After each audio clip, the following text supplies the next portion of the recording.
and looked like a ghost town in May after the school suddenly shut down. When I pulled up, I noticed there was no cars around, so I thought something was going on. The college was forced to close after a ransomware attack seized its computer systems.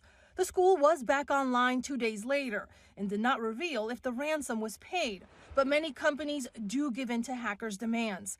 A study found 46% of organizations paid the ransom, with an average payout of more than $800,000. It's a big problem and it's not going away anytime soon. Cybersecurity expert Scott Schober says that's because it's easier than ever to commit these crimes. A new report from Microsoft highlights how ransomware kits are being advertised and sold on the dark web, giving hackers the tools needed to attack a company. And that's the part that's so scary, how easy it is to do. Using a special browser, Schober showed us a marketplace on the dark web with ransomware code for sale for as little as $5.99.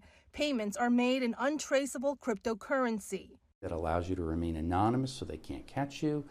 And you can't be tracked as the buyer and they can't be tracked as the seller. Not easily, no. And that's in a sense the beauty of being a cyber criminal. You can work in this underground world and not easily be caught.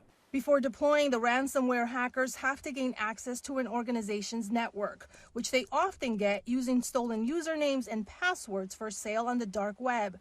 That's why experts say it's vital for companies to use safety protocols like two-factor authentication to keep cyber criminals out. Astrid Martinez, CBS News, Metuchen, New Jersey.